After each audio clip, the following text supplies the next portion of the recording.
All right, here we are, another episode of 7 Minutes Max. I am very excited, very excited actually to welcome Jude Gold of Jefferson Starship to the show, to the podcast. How are you, buddy? I am good, man. Thanks for having me, Mark. I really appreciate it. I have one quick question for you. What is the weather like tomorrow morning? Tomorrow morning, with Because you you're or ahead with of me? us. You're ahead of us, right? Isn't it morning there? Yeah, it is. It's nice and sunny, but it's cold at the moment. But as you know, I'm in Sydney, but it's cold, man. It's cold here. But you're hot over there in the States, yeah? Yeah, well, I live in LA, kind of near the coast, so I get those breezes, man. You got to get those cool breezes, man. Totally, man. There you go. Sorry. Everything's going to be a song today. I can see it. So, buddy, uh, Jefferson Starship obviously is with Golden Robot, which is very exciting. We've got an Yeah, EP, maybe an album we'll call it because there's quite a few songs on there. But yeah. you've been with Jefferson for about 8 years, but you've done things with JGB, which is most of the members of the Jerry Garcia band, Billy Sheehan. So you've played with some incredible people over the years. Oh, well, thank you. Yeah, I've done a lot of playing and touring and traveling and recording and DJs and funk music and blues music and pretty much everything. One time I played a guitar solo on a Two Live Crew record back in '92. I love that band. So yeah, I love all this different, putting all that stuff into one Yeah, one nice. set of fingers. It's not bad seeing you're only 29 years old. Oh, you are so generous. Flattery will get you everywhere. Okay, buddy. So 7 minutes max. I'm going to ask you seven questions in 7 minutes, and we will rock and roll now. You ready, my friend? I'll put the stopwatch on.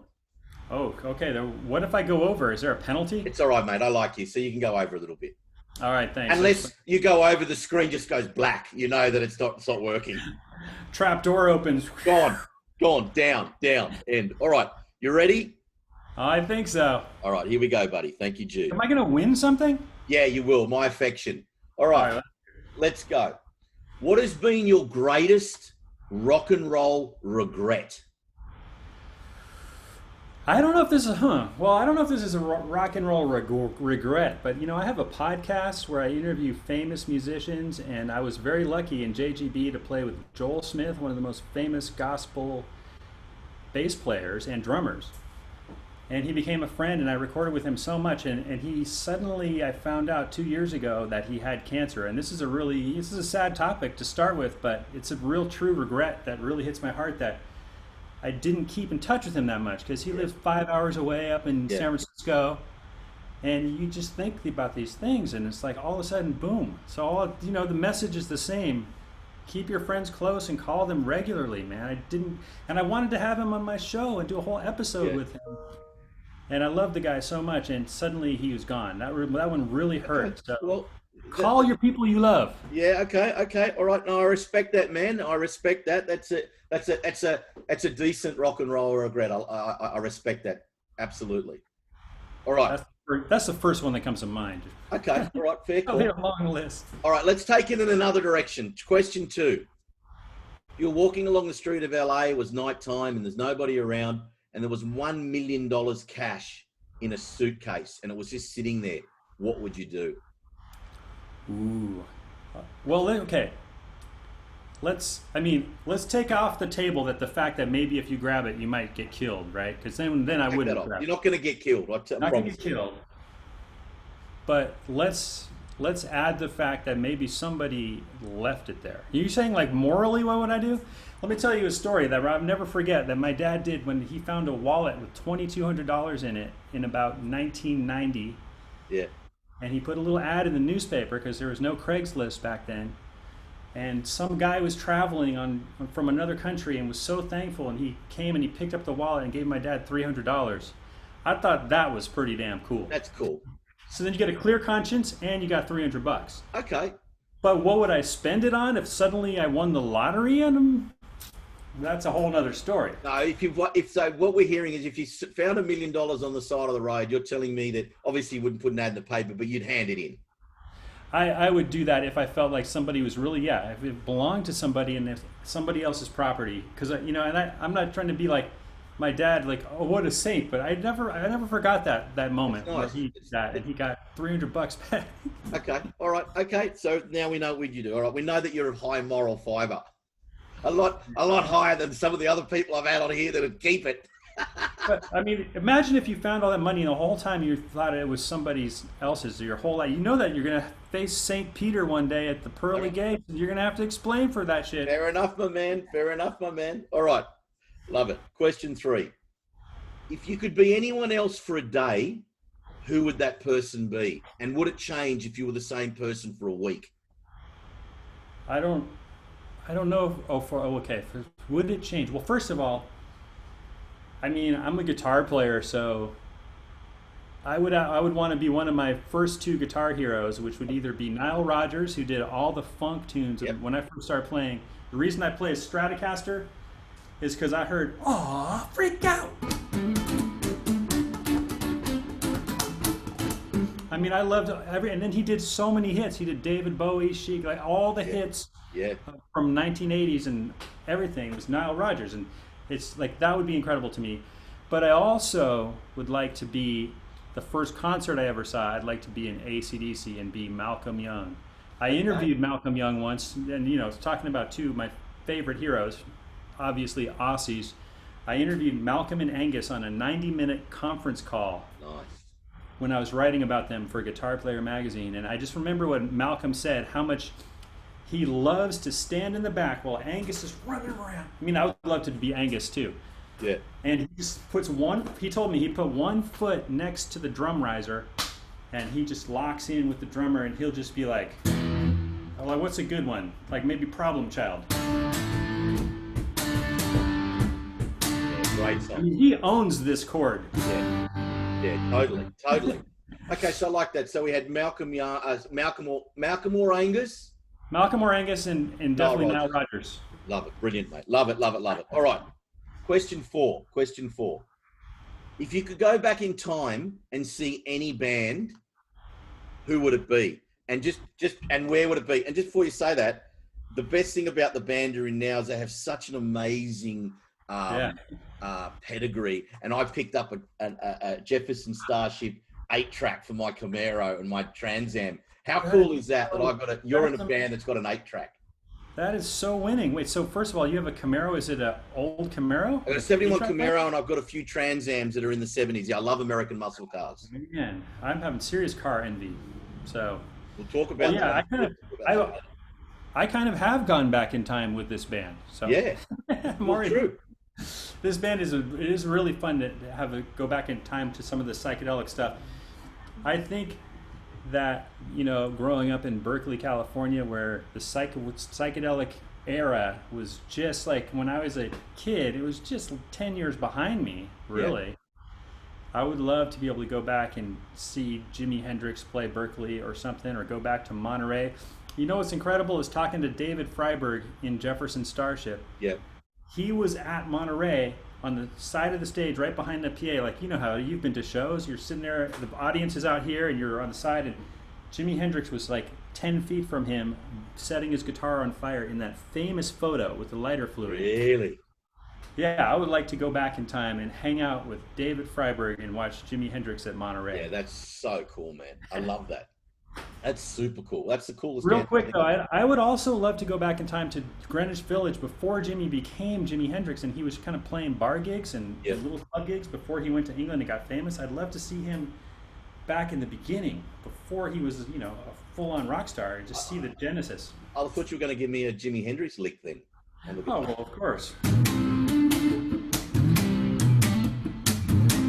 I mean, I only have 7 minutes here.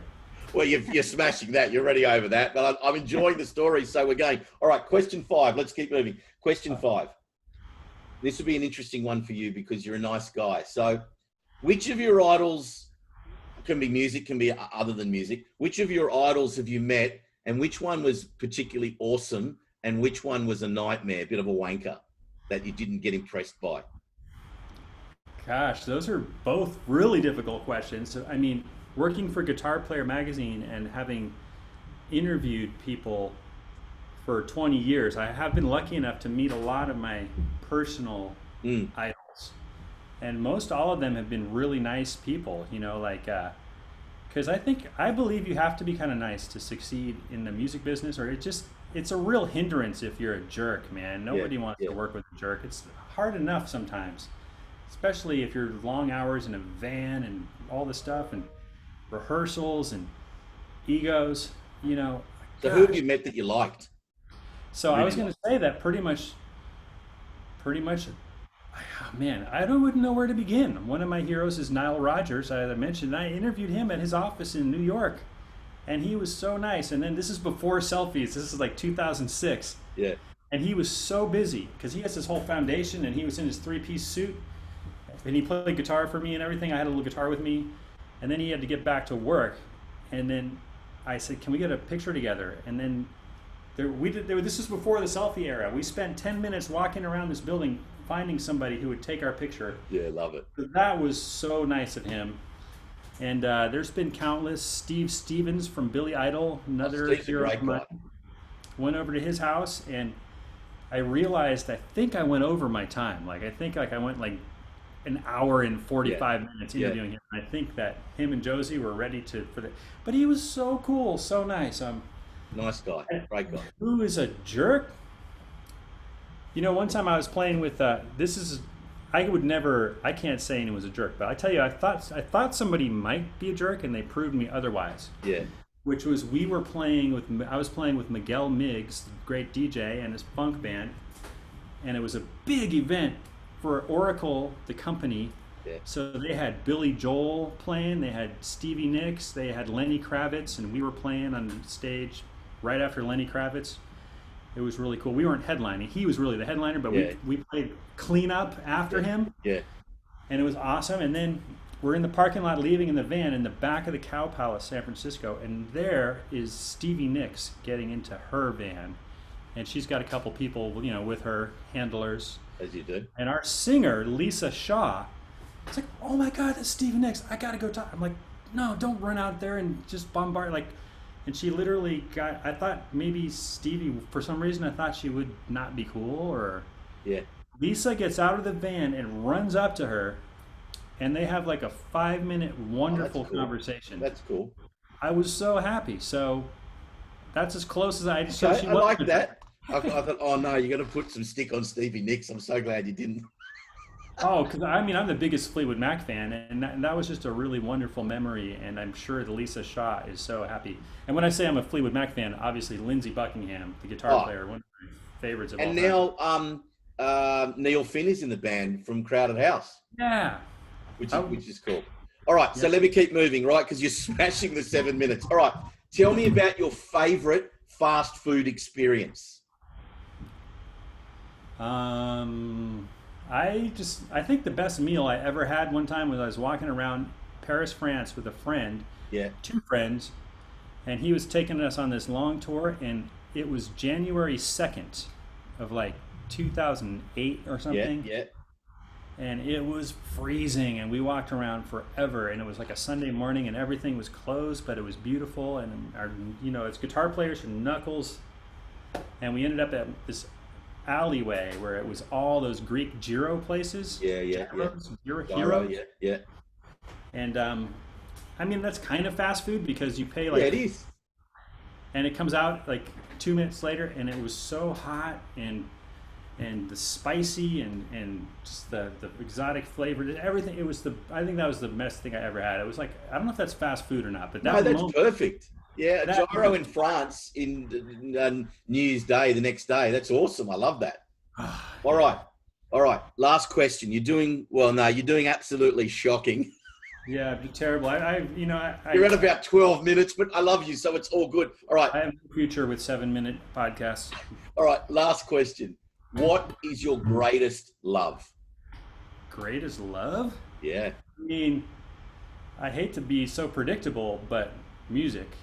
Okay. You can be Actually, predictable. yeah, absolutely. Like music. I mean, people talk about these things like how cool it would be able to fly, how cool it would be able to time travel.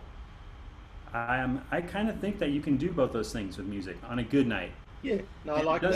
it doesn't even have to be on a big stage in front of a big crowd. You could be sitting on your couch and you come up with some beautiful thing, it just soothes your Yeah. soul, Yeah. or you learn something new, or you stumble on something, or you just start coming together, or it could be on stage where everything is right, and and where you feel like you're soaring, and Have you you been feel on like stage and there's a whole crowd of people and you just feel in touch with all those people? yeah, and you're hitting something, and it's like I can't explain it, but it's almost like there's a feeling of something bigger coming through you, Mm. where you're just kind of the conduit. I mean, that Yeah. sounds kind of pretentious and everything, but it could happen to anyone, whether you've been playing guitar 2 weeks or 2 decades. Yeah. You can get into these lucky moments where this power is coming from you, where you hit one note, and it just everything is right with the universe, and it heals you inside. Yeah. Yeah. And I don't know if maybe that drives me or other musicians. Like maybe we're like kind of anxious, and the music calms us down. Like Yeah. as old Bill Shakespeare said, "Music hath charms to calm the savage beast." Did he say that? Somebody said that. Sounds good to me. I So love there. that, man. I love that. I love the way you explained it. And the good news is that's your 7 minutes that's your 7 questions in 7 minutes. Well, it's actually your 7 questions in 14 minutes, but we love you and we love Jefferson Starship. So there's no problem. So Jude, thank you, my man. Thank you for being part of it today. I really appreciate it. I love a little bit of an insight into your mind. I love the way that you think, and I really appreciate you being on the podcast today. Oh man, gosh, thank you. What an honor. Thanks for the nice words, and really a lot of fun, and I appreciate it. And that's a little preview of our new record, folks. Coming out on Golden Robot Records soon. Thanks, buddy. Golden Robot, worldwide. That's it, man. Thank you. Talk to you soon. Thanks, Jude. Bye, buddy. Cheers. Bye. Bye, mate.